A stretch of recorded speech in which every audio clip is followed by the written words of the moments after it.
one thing I think you'll see a lot of this week with Penix, and he's under the radar too, is Bijan Robinson. Bijan Robinson's had a terrific season. He's a great back. He's really gifted. They're a predominant zone running team. They run a ton of outside zone. I think that will be their foundation this week. You're tuned in to the Ross Tucker Football Podcast, guiding your gridiron journey, none other than your host, former NFL lineman, Ross Tucker.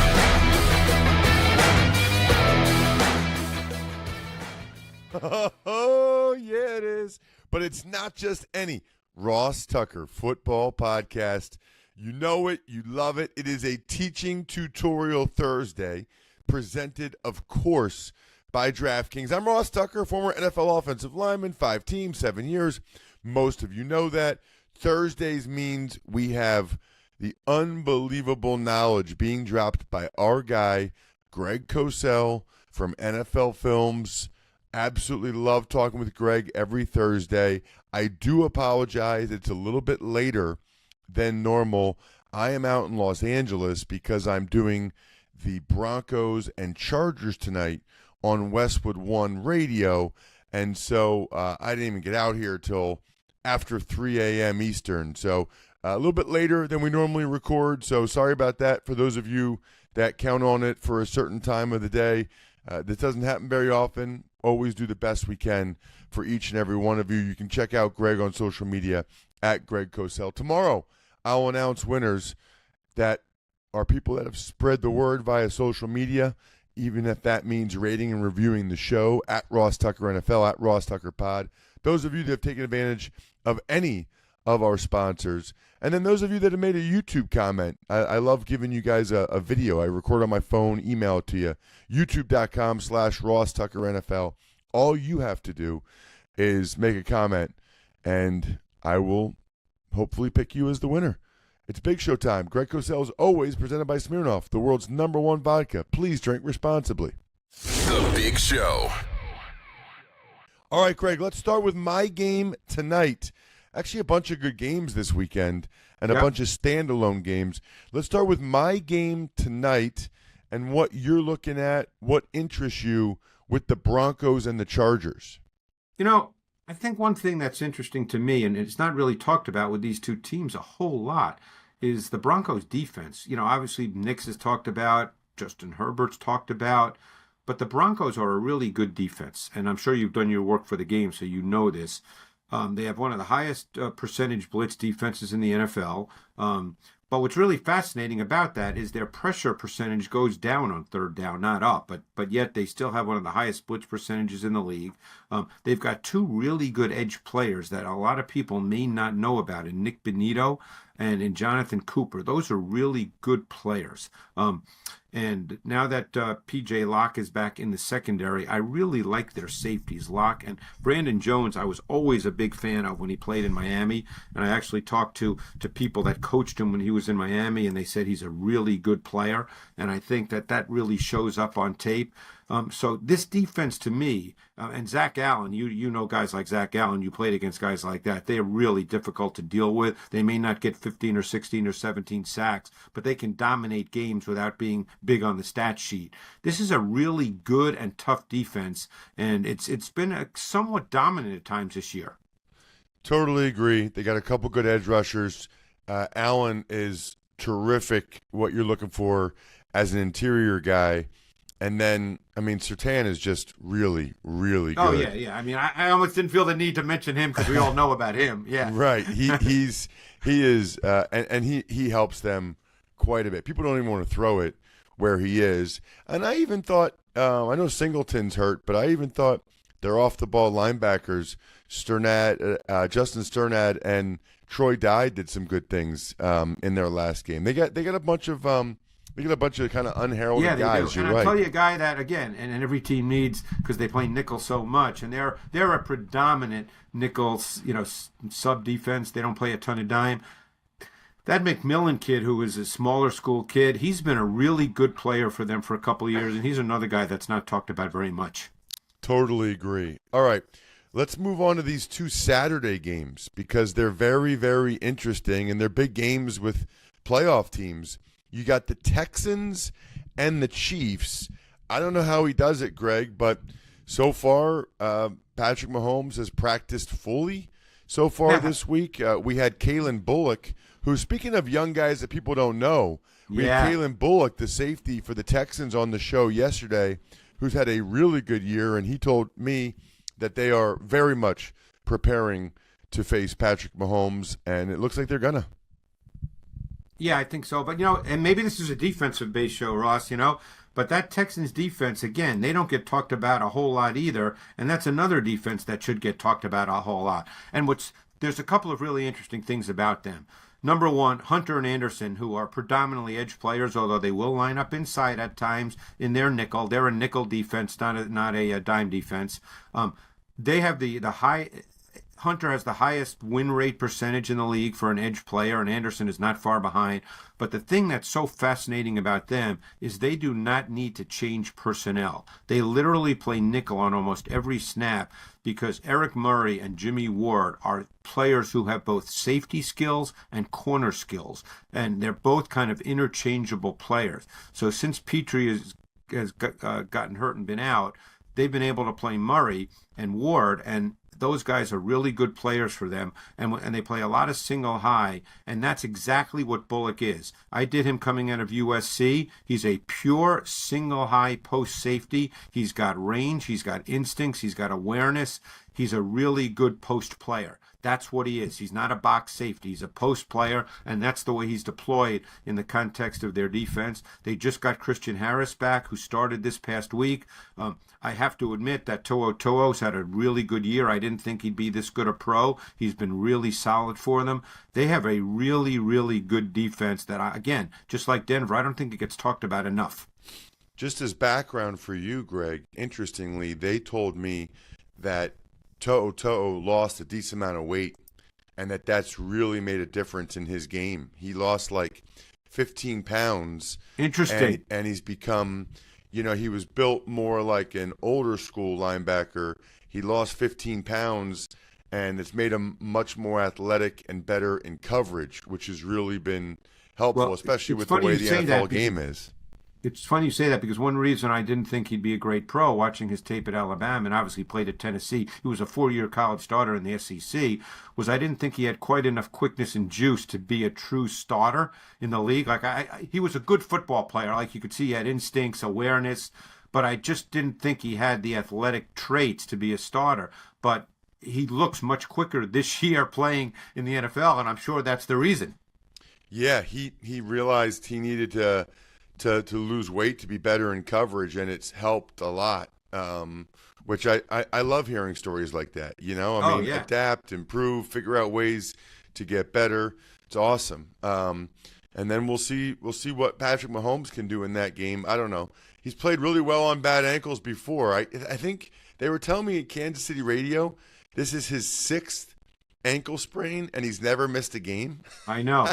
I mean, that's wild. Well, again, I'd focus on Anderson and Hunter versus those tackles. That's going to be very, very interesting. We know those tackles because Tooney's had to go out there and play tackle, and he's not a tackle. But, I mean, you do what you have to do to try to survive. It's a really good point that, that ankle's going to be tested. They're going to make him move, right? He's not going to be able to just stand there. Without question. All right, what about the Steelers and the Ravens? Always love when these teams get together, and I didn't realize it till Marlon Humphrey was talking about it. The Steelers have won 8 of 9 against the Ravens. I had no idea. Jackson's 0-4 in the last 4 games, okay? And I don't know the reason. I wish I did. I only know what the tape shows.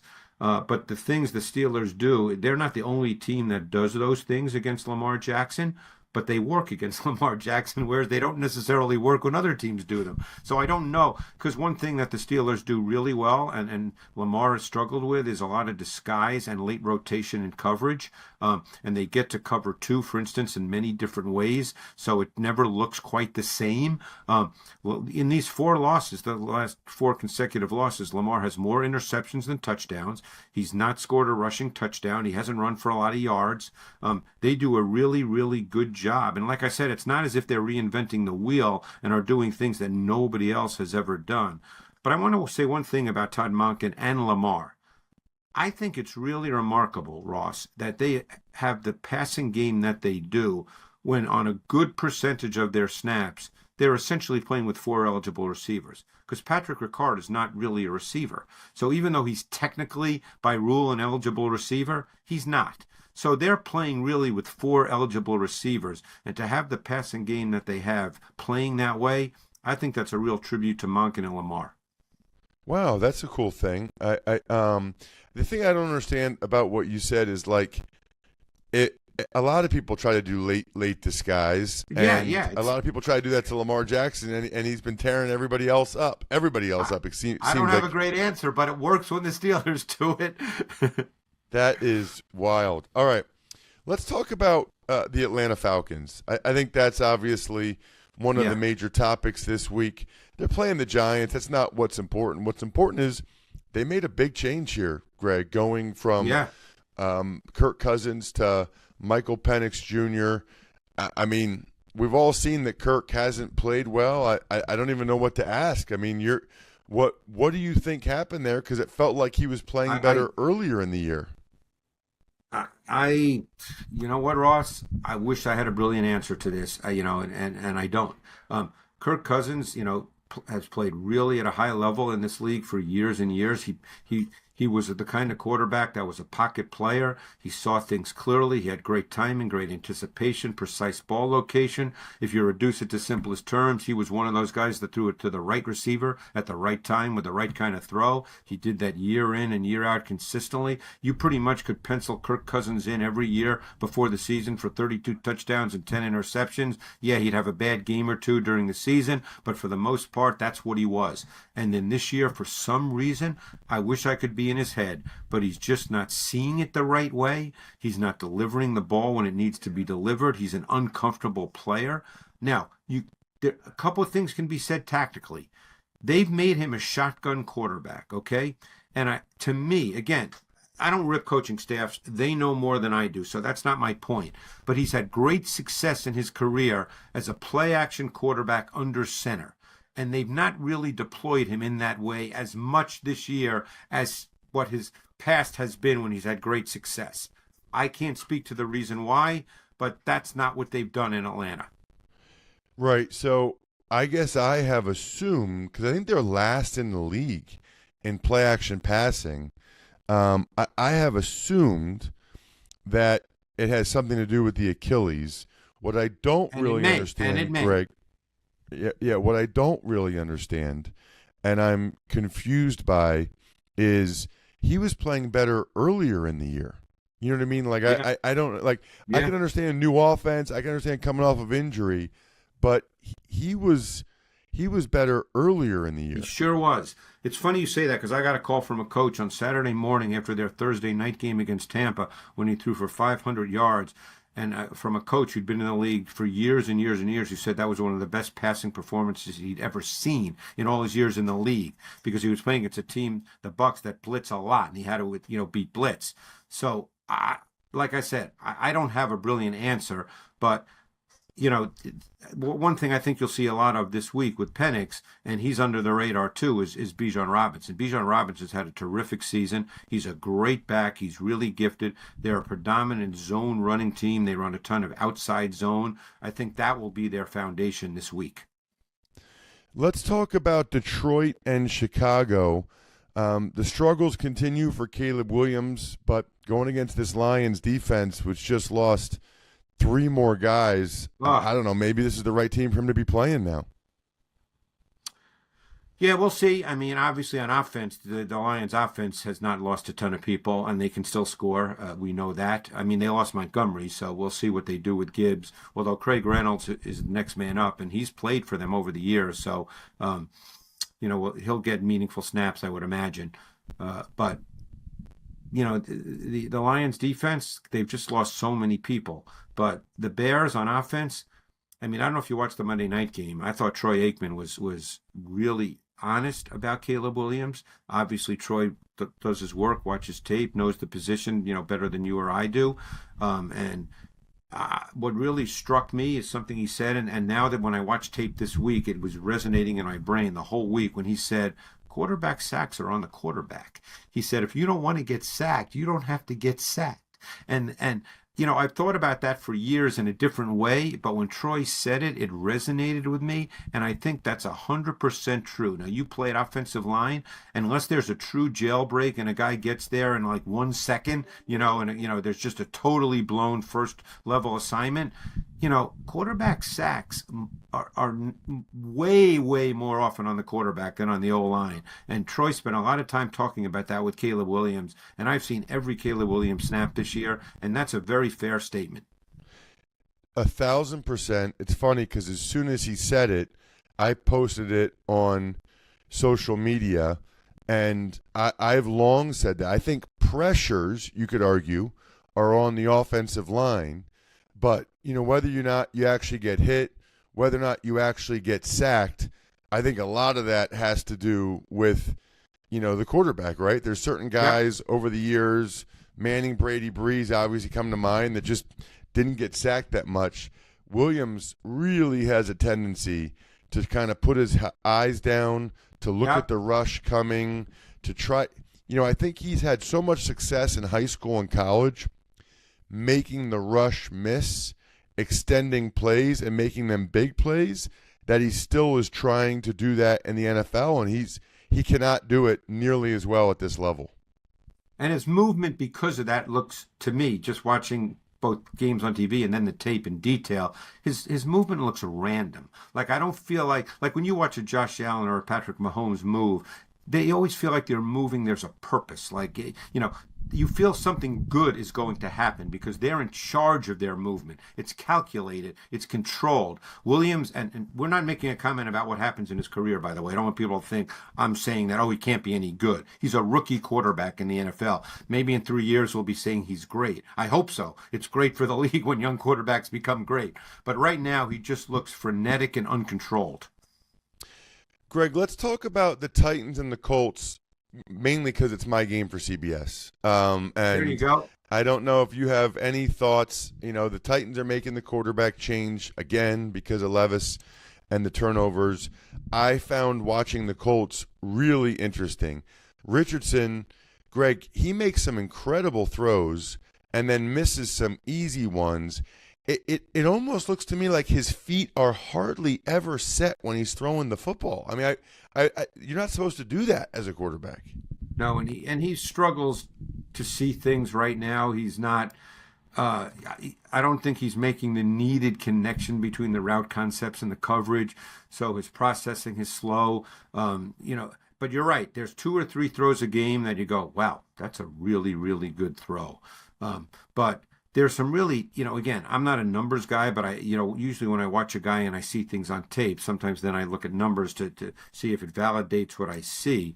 He is really bad on third down and surprisingly bad on first down, which most coaches will tell you is the best down to throw because you tend to get more predictable front looks and more predictable coverage looks. And he's really poor on both those. Third down probably doesn't surprise many, although he's so bad on third down, much worse than any other quarterback in the league. So right now, again, we're not defining his whole career, but he has a long way to go. I know you will expect this during the game. You're going to see a lot of design runs because Shane Steichen's trying to win a football game, and you're going to see a lot of design runs. Yep, that wouldn't surprise me at all. What about the Eagles and the Commanders? Eagles, another nice performance against the Steelers, but now they got to do it again against Washington. Yeah, I think that Eagles offensive coaching staff's doing a terrific job. This was Jalen Hurts' best game of the season. He was as decisive in the pocket as any game this year. The ball came out. He had 37 dropbacks. Only 5 of them did he move. The ball came out. They are really good with no huddle. This week they added empty sets. You know what no huddle and empty does to the defense. It really helps the quarterback pre-snap see what he's looking at, and it makes it very clear and defined for him because the defense has to get set. And if it's no huddle, they spread out so you really see it clearly. And I thought that really helped Jalen Hurts. It would help any quarterback, but he played so decisively. And you always have, even though Barkley didn't have 100 yards, you combine that with the fact that you always have the physicality of that O-line and the physicality of the run game, and that makes them hard to defend. Unbelievable. I mean, Greg, that last drive, 10.5 minutes. 10.5. I can't recall ever seeing that, Ross. Could you? That No. long? No. And they close out a lot of games. Yes, they do. Which is so much harder to do than people realize, because usually they know you're running it. Now, they converted some third downs, but it's But they super were third and impressive. twos and third and ones. There was only one third down. That was 3rd and 5, I believe. It was all third and twos and third and ones. What about Minnesota and Seattle, Greg? I was really surprised the way the Packers took it to Seattle out there. Yeah. Well, Minnesota, Seattle, again, everybody wants to talk about Darnold. He's having a great year, and I think Hawkinson being back now is a really big factor for them. We've talked about their defense. It's a very difficult defense to play against. They'll give up some yards and some points because they blitz so much, and there's a lot of moving parts to that defense, but it's very hard to play against. I mean, as an offensive lineman, Ross, with these teams that line up with 6 and 7 man front looks, obviously, they're not going to be bringing 7 guys. Nobody really does that, but you just don't know who. I mean, it's really hard. You could tell me better than I could tell you, but the teams like the Vikings that line up with all these 6-man fronts, 7-man fronts, and you just don't know who's rushing, who's dropping out. You don't know what the coverage look will be when guys drop out. It's just a hard defense to play against schematically and tactically. Yeah, and then just 2 teams, I guess. Well, I just want to get to the Bucs and the Cowboys. The Cowboys all of a sudden have kind of found themselves, and oh my gosh, watching the Bucs tear up the Chargers, that was something else. Yeah, well, the Cowboys, they're a very interesting team now. I think they've won 3 out of 4, and I imagine if I told you, which I'm going to, and that most people would go, what? Over the last month of the season, Barkley is the leading rusher in the league over the last 4 games. The second leading rusher in the NFL is Rico Dowdle in the last 4 games.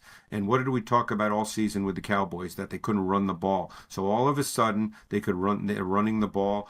Dowdle has 14 runs of 10 yards or more in the last 3 games. Think about that. That's a big, big number. So now they have a running game that means something, and that changes everything because now your defense plays fewer snaps. Now the defense becomes a bigger factor. You're controlling the pace and tempo of games. You know what that's like as an O-lineman, Ross, when you feel like you're controlling the game. Okay, everything changes in all phases of the game. No question. Check him out on social media. As you can tell, he is fantastic. Absolutely love having him on the show every single week. He's on the Matchup Show on the weekend. It's a terrific TV show you should check out at Greg Cosell. Greg, thank you so much for moving back a little bit this week for me being on the West Coast. I really appreciate it. Well, enjoy the game tonight, Ross. Thanks so much. Greg is amazing, just like westshorehome.com/Ross is amazing. They have their biggest discount of the year. I love this as a holiday gift. Maybe it's just a gift to yourself. 25% off the entire project. Payments as low as $99 a month or interest-free with no payments and no interest until 2026. Listen, what can you get from them? An incredible full bath remodel that I guarantee your wife will love. Even just a new shower, so you don't have that fiberglass tub to step over and into. People don't use those anymore. Get a brand new shower like we did. It's awesome, especially when you get in your 50s and 60s or you're a former O-lineman like me. Or the new doors. I got 3 new doors. Love them all. They just feel better. They sound better. I didn't even know how much of a difference it would make. It's all about westshorehome.com/Ross. That's westshorehome.com/Ross to get that great deal. A lot of holiday parties going on. Hopefully everywhere you go, or certainly if you're hosting the party, they have Smirnoff, the world's #1 vodka and an official vodka partner of the NFL. Obviously, more opportunities this year to watch football and make delicious Smirnoff cocktails than ever before. We already had Thanksgiving and Black Friday. Now there's 2 games on Christmas. Then you got the Saturday games after that. This holiday season, when you're enjoying the game and your cocktails, please make sure to drink responsibly. Take a minute, make a plan, never drive impaired. Smirnoff, we do game days. Please drink responsibly. Smirnoff #21 vodka, distilled from grain, 40% alcohol by volume. The Smirnoff Company, New York, New York. Please do not share with anyone under legal drinking age. Tuck's Takes. All right, Ross, we got a game tonight. It's one you might know about. The Chargers, they are hosting the Broncos. Who are you liking in this one? Ooh, this is a tough one. I mean, this is really a tough one for a lot of different reasons. This is my Thursday night football pick presented by DraftKings. DraftKings, the crown is yours. The Broncos have won 4 straight by 9 points or more. They're playing very well. The Chargers have lost 3 of 4. They can't run it very well. Even the game they won was the Kirk Cousins interception fest down in Atlanta. I'm going to have to go with the Broncos just based on the way they played. I do think sometimes in the NFL, when you think the one team's playing great and the other team's playing terrible, then the team that was playing terrible wins. But I'm going to go with what I've seen from these teams over the past month or so. I don't know how you don't. Don't think there's a ton of points. I'll say 20-17 Broncos. Titans head coach Brian Callahan, he goes off on the notion that his team is soft. That was awesome. I can't wait to talk to him about that. That was awesome. Soft. Have you ever watched the Titans play?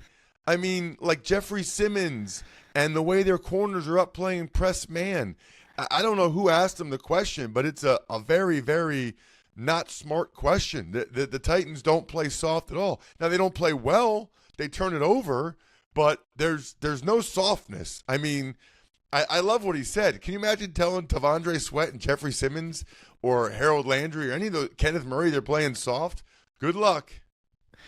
Couple injury notes. Browns running back Nick Chubb is going on IR with a broken foot, while the Texans, they activate Kenyon Green, and practice windows open for Jonathan Allen of the Commanders and Bryce Huff of the Eagles. Right. I mean, absolutely awful for Nick Chubb again. I guess at least it's only a broken bone. It sounds bad saying that, but it's just one way to, it's just something I think about as opposed to something really terrible in his knee.